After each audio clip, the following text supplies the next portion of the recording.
Ça, c'est comment faire un voyage en Espagne en 1 heure seulement. Aujourd'hui, on part en voyage en Espagne, le pays des tapas que l'on mange en apéritif ou en repas complet. Moi, c'est un pays que j'ai visité à quelques reprises et j'y retournerai seulement pour la cuisine qui est si riche en saveurs et en traditions. Vous êtes prêts à mettre un peu de soleil dans votre assiette? C'est parti! Pour le petit déjeuner, on va se faire du torrijas.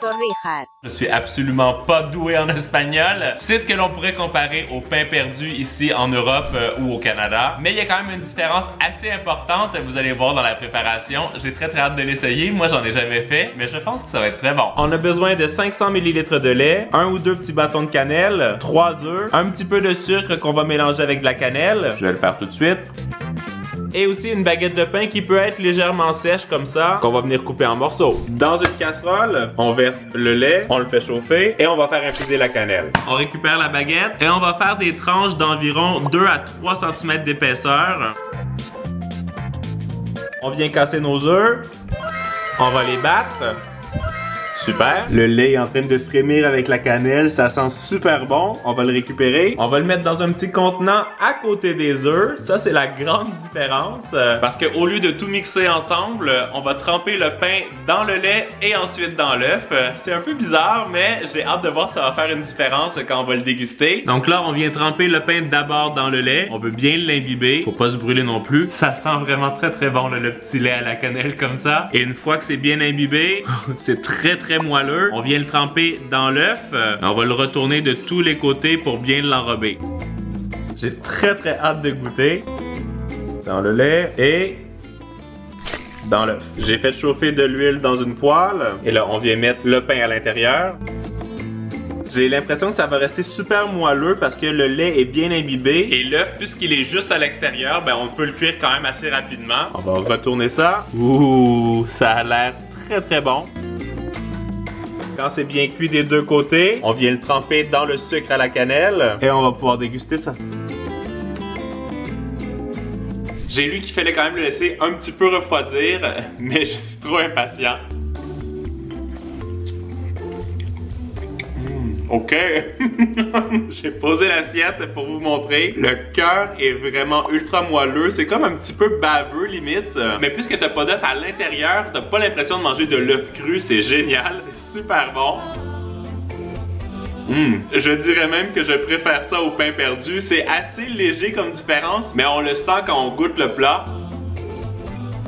Ça commence très bien la journée. Ça faisait longtemps que j'avais pas mangé un plat aussi réconfortant. Maintenant, je vais vous donner une autre recette de petit déjeuner, mais qu'on peut aussi manger comme tapas à la fin de la journée, en fait à tous les moments de la journée. La fameuse tortilla espagnole. On va avoir besoin de 3 pommes de terre et d'un oignon qu'on va éplucher.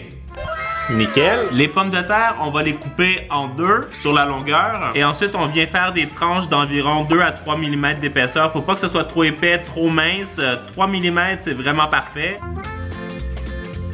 Comme ça, c'est plutôt pas mal. Et pour l'oignon, on va aussi le couper en tranches. Et super. Dans une poêle, on vient verser une quantité généreuse d'huile. Là, je sais, ça va vous paraître vraiment énorme. Mais il faut comme faire frire les pommes de terre et l'oignon avec ça. Ça, c'est plutôt pas mal. Mais en Espagne, quand tu fais cette recette, c'est de l'huile que tu vas réutiliser pour 5 ou 6 recettes. Vous allez comprendre plus tard. Alors, on va pas la gaspiller. Et là, on vient déposer les pommes de terre et les oignons dans l'huile.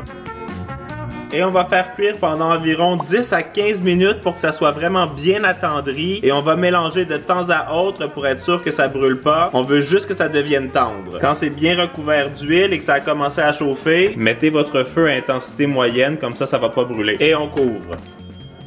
J'ai bien mélangé pendant la cuisson. Vous voyez, les pommes de terre et les oignons ont pas trop coloré, mais les patates sont devenues quand même assez moelleuses pour que je puisse les écraser. Donc là, je vais les mettre en petits morceaux comme ça. Et quand c'est en petits morceaux comme ça, je vais venir les retirer pour égoutter l'huile. Et je les mets dans un petit bol à côté. J'enlève bien l'huile et je mets à côté. Ma préparation est faite. Ici, bien sûr, je vais récupérer l'huile que j'ai gardée de côté. J'en laisse un petit peu dans la poêle. Dans un bol, je vais venir casser 6 œufs. Et 6. J'ajoute la préparation de pommes de terre et d'oignons et je vais bien mélanger pour que ça devienne uniforme. C'était pas nécessaire de casser les œufs au préalable. On veut juste éviter que ça devienne trop liquide, donc ça va cuire déjà légèrement les œufs puisque la préparation est chaude. Super. C'est le moment où je vais ajouter un petit peu de sel et on va pouvoir faire cuire. Je viens faire chauffer la poêle dans laquelle j'avais laissé un peu d'huile. Je verse la préparation à l'intérieur. On va faire cuire pendant 1 minute à intensité maximale. Après 1 minute, je redescends la température à intensité moyenne et je fais cuire pour un autre 2 minutes. Là, on voit que l'omelette est comme décollée des parois de la poêle. On va venir la glisser dans une assiette. On remet la poêle par-dessus et on flippe. Vous voyez, c'est parfait. Et là, on va refaire cuire de l'autre côté pendant 2 minutes. Encore une fois, quand c'est bien décollé de la poêle comme ça, on peut venir la sévère dans l'assiette et vous avez la tortilla espagnole parfaite. J'ai l'impression de me retrouver à Barcelone dans un bar à tapas. Regardez-moi ça. Ça met tellement l'eau à la bouche. On voit bien les morceaux de pommes de terre là à l'intérieur et d'oignons. C'est pas de la purée. Encore une fois, je suis pas capable d'attendre. Je vais goûter tout de suite. Ça là, c'est un pur délice. Ça prend un petit peu de temps à cuisiner, mais si vous voulez voyager de la maison, c'est une très bonne façon de le faire. Moi, je vais finir mon petit déj et on se retrouve pour le lunch. Pour le lunch, on va se faire le mets traditionnel de l'Espagne. J'ai nommé la paella. C'était évident, fallait la faire. Habituellement, il y aurait bien sûr du chorizo et de la viande à l'intérieur, mais moi, puisque je n'en mange pas, on va se faire une version aux crevettes et aux moules qui va être, je pense, excellent! J'ai tout préparé ce qu'il nous faut. On va commencer par couper un poivron rouge et 2 oignons et... super! Dans une grande casserole avec un couvercle qu'on fait chauffer, je verse 2 cuillères à soupe d'huile d'olive. Je viens ajouter les légumes et on va laisser cuire pendant 3-4 minutes. Quand les légumes ont légèrement attendri comme ça, on ajoute une pincée de safran, une petite pincée de cayenne et 1 cuillère à café de paprika. On mixe. On continue avec 1 tasse et 2 tiers de riz arborio et on va laisser cuire pendant 1 minute. Quand le riz a bien tout absorbé l'huile comme ça, on ajoute 2 tasses et 3 quarts de bouillon de légumes. On laisse cuire à feu élevé pendant 1 minute.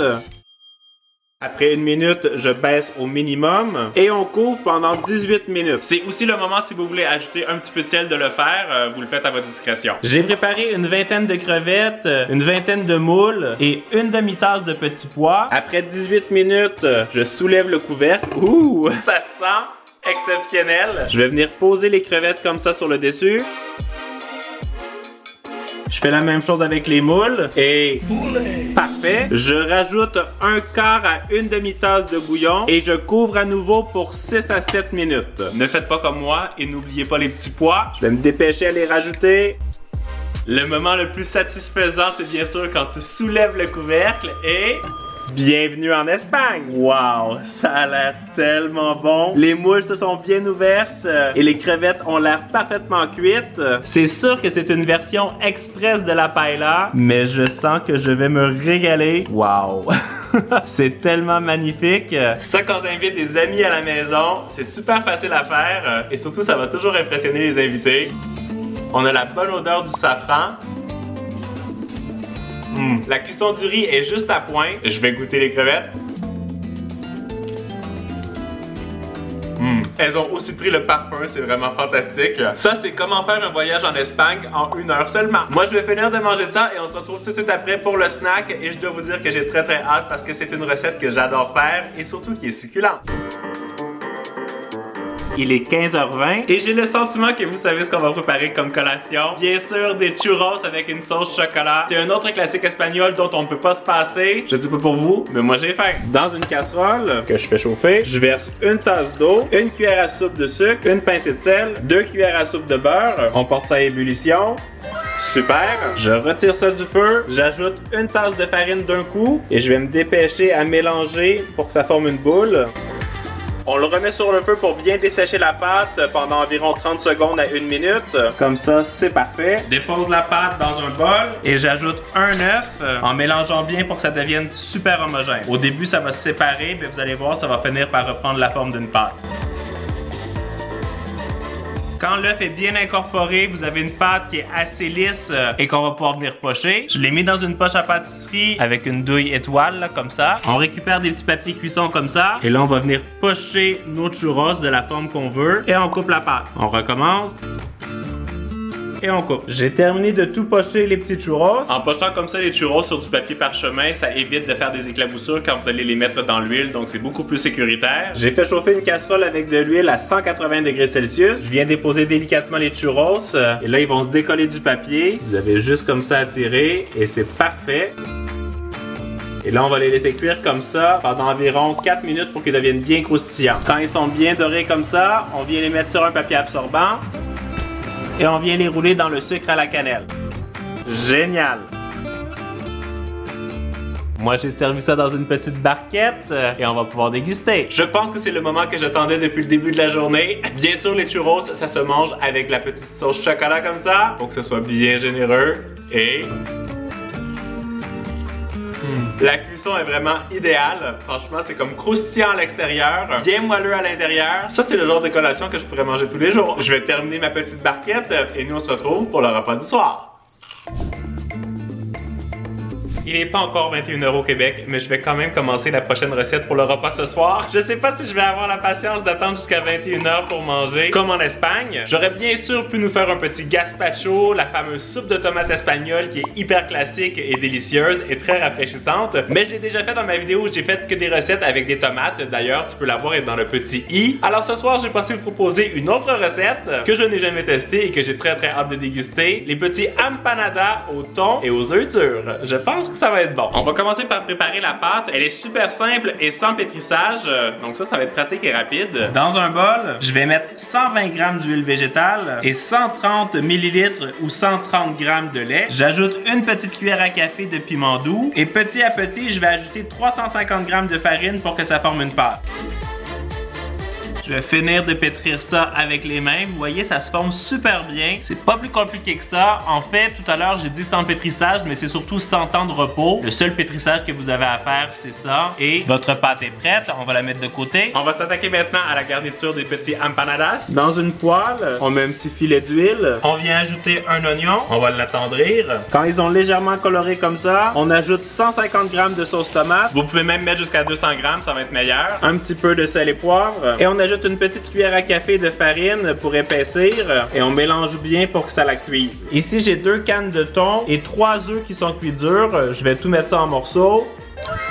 Et quand c'est fait, je les ajoute à la sauce tomate et je vais bien tout mélanger. On veut pas qu'il reste de gros morceaux. Quand c'est prêt, on va pouvoir faire nos petits chaussons. Maintenant, je vais étaler ma pâte. Super. Là, je vais venir faire des cercles dans la pâte. Je les étale un petit peu plus comme ça avec les doigts. Je récupère la garniture, je le mets au centre et je vais venir le refermer comme ça pour faire le petit chausson. Il faut que ce soit généreux. Quand les petits chaussons sont faits, on prend une fourchette comme ça et on vient bien les sceller pour être sûr que ça sauve pas à la cuisson. J'ai préparé un petit œuf battu. Je viens les badigeonner avec ça. Ça va bien les faire dorer et ça part au four pendant 20 minutes à 350 degrés Fahrenheit. Ouh, j'ai hâte de découvrir ça. Ça sent tellement bon. Les petits chaussons ont bien doré. Avec ça, on pourrait se croire dans un petit bar à tapas à Barcelone. J'ai très hâte de l'ouvrir à l'intérieur. Oh wow! C'est comme très flaky la pâte. C'est vraiment magnifique. En plus, la garniture est bien généreuse. Je suis vraiment impatient de goûter à ça.